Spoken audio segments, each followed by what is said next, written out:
Mostly जितनी भी crane है जैसे हाइड्रा टेलीस्कोपिक क्रेन, यह वेट उठाने के लिए हाइड्रोलिक सिस्टम यूज करते हैं। लेकिन इन सब में से टावर क्रेन सबसे अलग है, जो वजन उठाने के लिए इलेक्ट्रिक मोटर को यूज में लेती है। यह जो आप क्रेन देख रहे हो इसी को टेलीस्कोपिक क्रेन बोलते हैं। ये मैक्सिमम 10 से 20 टन का वेट उठा सकती है हाइड्रोलिक प्रेशर से। लेकिन टावर क्रेन एक सिंपल सी मोटर की हेल्प से मैक्सिमम 100 टन तक वेट उठा सकती है। लेकिन वेट उठाने की कैपेसिटी दोनों ही क्रेन की हाइट बढ़ने पर कम होती जाती है। हम इस वीडियो में टावर क्रेन के कंस्ट्रक्शन और वर्किंग को डिटेल से समझेंगे, क्योंकि टावर क्रेन की मैक्सिमम हाइट 250 मीटर से भी ज्यादा तक जा सकती है। इसके अलावा हॉरिजॉन्टल लेंथ टावर क्रेन की 70 मीटर तक हो सकती है। अब समझना इंटरेस्टिंग होगा कि यह क्रेन इतनी हाइट पर कैसे अपने आप को बैलेंस करती है और कैसे वेट को लिफ्ट करती है। सबसे इंटरेस्टिंग बात, टावर क्रेन को इंस्टॉल करने के लिए सबसे पहले कंक्रीट और सीमेंट का एक स्ट्रॉन्ग फाउंडेशन तैयार किया जाता है जमीन के अंदर। तो यह क्रेन अपनी जगह से मूव नहीं कर सकती है। किसी भी बिल्डिंग को बनाने से पहले इसे इंस्टॉल किया जाता है और बिल्डिंग कंप्लीट होने के बाद ही वहां से हटाई जाती है। फाउंडेशन तैयार करने के बाद टेलीस्कोप क्रेन की हेल्प से क्रेन को बिल्ड किया जाता है। मेन टावर के एक एक ब्लॉक को उठाकर एक के ऊपर एक को सेट किया जाता है। यह जो ब्लॉक है इनको मास्ट बोलते हैं। लेकिन अभी मैंने बताया कि टावर क्रेन तो 250 मीटर से भी ज्यादा हाइट तक जा सकती है, लेकिन टेलीस्कोप क्रेन तो इस टावर क्रेन को 15 से 20 मीटर तक ही बिल्ड कर पाएगी और इतनी ही हाइट पर क्रेन को पूरा बिल्ड कर देगी। उसके बाद में टावर क्रेन खुद अपने आप की हाइट को बिल्डिंग की हाइट के साथ साथ में बढ़ाती जाएगी। सबसे पहले हम टावर क्रेन के ऑपरेशन को समझते हैं, उसके बाद में यह कैसे अपनी हाइट एडजस्ट करती है उसको भी डिटेल से समझेंगे। टावर क्रेन कुछ इस तरीके से टर्न कर सकती है और क्रेन को टर्न करवाने के लिए यहाँ पर powerful slip ring induction motor लगी रहती है। स्लिप रिंग इंडक्शन मोटर की खास बात है, जरूरत पड़ने पर मोटर के टॉर्क को एक्सटर्नल रेजिस्टेंस की हेल्प से बढ़ाया जा सकता है, जिससे क्रेन और ज्यादा पावरफुल बन जाएगी। यहाँ पर यह जो बड़ा गियर लगा है जिसके ऊपर पूरी ऊपर की क्रेन रोटेट कर रही है, इसको टर्न टेबल बोलते हैं। अब यहाँ पर लगी मोटर क्रेन को कितना ही रोटेट करवा सकती है। तो क्रेन 1.5 राउंड कंप्लीट कर लेती है तो यहाँ पर एक लिमिट स्विच लगा रहता है जो मोटर को बंद कर देता है, क्योंकि क्रेन अब ज्यादा रोटेट करेगी तो इलेक्ट्रिसिटी की सारी केबल्स टूट जाएगी। फ्रंट साइड में क्रेन की जिब होती है जिसकी लेंथ 70 मीटर तक हो सकती है और जिब को बैलेंस करने के लिए पीछे की साइड में काउंटर जिब लगी रहती है, जिस पर काउंटर वेट भी लगे रहते हैं क्रेन को बैलेंस करने के लिए। और क्रेन की जिब और काउंटर जिब को सपोर्ट करने के लिए पेंडेंट लगे रहते हैं जो टावर पीक से जुड़े रहते हैं। क्रेन का सेंटर ऑफ मास इस मेन टावर पर होना चाहिए, अदरवाइज क्रेन अनबैलेंस होकर गिर जाएगी। लेकिन टावर क्रेन में बहुत हेवी काउंटर वेट लगा रहता है, 15 से 20 टन मानकर चलो। तो जब क्रेन अनलोडेड कंडीशन में होगी तो काउंटर वेट क्रेन को स्लाइटली अनबैलेंस भी करता है। क्रेन की जिप पर एक ट्रॉली लगी रहती है जो जिप पर लगे ट्रैक पर आगे पीछे मूव कर सकती है। ट्रॉली में टायर लगे रहते हैं जो ट्रैक पर कुछ इस तरीके से चलते हैं। ट्रॉली को आगे पीछे मूव करवाने के लिए एक मोटर लगी रहती है। यह मोटर ड्रम को रोटेट करवाती है और ड्रम रोप की हेल्प से ट्रॉली से जुड़ा रहता है। यहाँ पर रोप का मैकेनिज्म थोड़ा अलग टाइप का होता है। इस ड्रम के ऊपर 2 रोप होती है। जब एक साइड की रोप ओपन हो जाती है तो दूसरी साइड की रोप ड्रम के ऊपर कलेक्ट होती जाती है। रोप का मैकेनिज्म कुछ इस टाइप का होता है। एक साइड की रोप इधर से जाते हुए ट्रॉली से कनेक्ट हो जाती है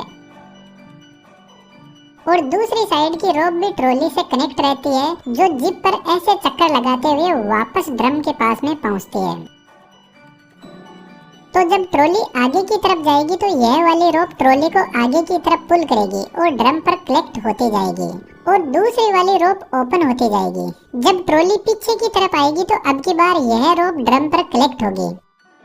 अब क्रेन का ऑपरेटर इस केबिन में बैठा रहता है तो उसको एक्चुअल में सही से दिख नहीं पाता है कि ट्रॉली कितनी दूर चली गई है। कहीं ऐसा ना हो जाए कि ट्रॉली लास्ट में जाकर टकरा जाए, इसलिए ड्रम के पास में एक लिमिट स्विच लगा रहता है। तो जैसे ही ट्रॉली लास्ट पॉइंट पर पहुंचती है तो लिमिट स्विच एक्टिवेट हो जाता है और मोटर को बंद कर देता है। तो एक बात तो आप शायद मानते होंगे कि एनिमेशन से कंसेप्ट समझना आसान होता है और अभी का जो डिजिटल वर्ल्ड है वह स्किल्स का है, जिसके दम पर बहुत कुछ किया जा सकता है। और ऐसा ही 3D एनिमेशन के अंदर 2 पुली लगी रहती है जो वजन उठाने वाली रोप को हैंडल करती है। यह रोप नीचे हुक के पास में लगी हुई पुली से कनेक्टेड रहती है और होस्टिंग यूनिट के लिए एक ही रोप होती है। होस्टिंग यूनिट क्रेन की काउंटर जिब में पीछे की तरफ लगी रहती है। यहाँ पर भी एक powerful slip ring induction motor होती है जो गियर सिस्टम के थ्रू ड्रम से कनेक्टेड रहती है, क्योंकि यही मोटर 100 टन तक का लोड उठाती है। इसलिए इस मोटर के पास में एक ब्रेक यूनिट भी होती है जो वजन को होल्ड करने के काम आती है। मानकर चलो ये ब्रेक नहीं होगा तो मोटर वजन को उठा तो लेगी, लेकिन जैसे ही मोटर स्टॉप होगी तो वजन वापस नीचे चला जाएगा। होस्टिंग रोप टावर पीक से होते हुए मास्टर पुली तक पहुंचती है। इसको मास्टर पुली इसलिए बोला जाता है क्योंकि इसमें कुछ ऐसे सेंसर लगे रहते हैं। जब क्रेन ओवरलोड होती है तो वेट का लोड इस पुली पर भी पड़ता है, जिससे क्रेन को ओवरलोडिंग से बचाया जाता है। यहाँ से रोप जाती है ट्रॉली की पुली के पास और यहाँ से होते हुए हुक के पास पहुँचती है और वापस ट्रॉली से होते हुए जिब के एंड पॉइंट पर रोप को परमानेंटली टाइट कर दिया जाता है। जब होस्टिंग मोटर रोटेट करते हुए रोप को ओपन करेगी तो हुक धीरे धीरे नीचे जाने लगेगा। और अब यहाँ पर भी सेम सिचुएशन होती है। ऑपरेटर को एग्जैक्टली पता नहीं रहता है कि हुक ग्राउंड के टच हुआ कि नहीं, क्योंकि इतनी दूरी से दिखाई नहीं देता है। तो जैसे ही हुक ग्राउंड के टच होता है तो होस्टिंग यूनिट के पास में भी एक लिमिट स्विच लगा रहता है जो ऑपरेट होता है और मोटर को बंद कर देता है। इस क्रेन को ऑपरेट करने के लिए 2 ऑपरेटर होते हैं। एक ऑपरेटर केबिन में बैठा रहता है और दूसरा नीचे ग्राउंड पर रहता है और दोनों एक दूसरे से वॉकी टॉकी से इंस्ट्रक्शन देते हैं। अब इस क्रेन को वजन उठाने की कैपेसिटी जिब की लेंथ के हिसाब से होती है। यदि ट्रॉली टर्न टेबल के एकदम पास में है तो ये मैक्सिमम वजन उठा सकती है। जैसे मानकर चलते हैं 100 टन का वजन उठा सकती है। लेकिन जैसे जैसे ट्रॉली टर्न टेबल से दूर जाती जाएगी तो इसकी वजन उठाने की कैपेसिटी कम होती रहेगी और जिब के एंड पर तो मुश्किल से क्रेन 5 से 6 टन मैक्सिमम वजन उठा पाती है। अब आता है सबसे इम्पोर्टेंट पार्ट, क्रेन अपनी हाइट को कैसे एडजस्ट करती है। लेकिन इससे पहले आपसे एक रिक्वेस्ट है कि यदि आप हमें कोई सजेशन देना चाहते हैं तो कमेंट बॉक्स में जरूर से लिखें और थोड़ा डिटेल में हमें बताएं। इस चैनल को थोड़ा स्पीड में ग्रो करने के लिए हमारी हेल्प जरूर से कीजिएगा। टावर के चारों तरफ एक केज लगा रहता है जिसको टेलीस्कोपिंग केज बोलते हैं और यही क्रेन को लिफ्ट करने में हेल्प करता है। इस केज के नीचे की साइड में लॉक लगे रहते हैं जिससे केज नीचे नहीं जाता और केज के चारों तरफ ऊपर और नीचे की साइड में छोटे छोटे व्हील्स लगे रहते हैं।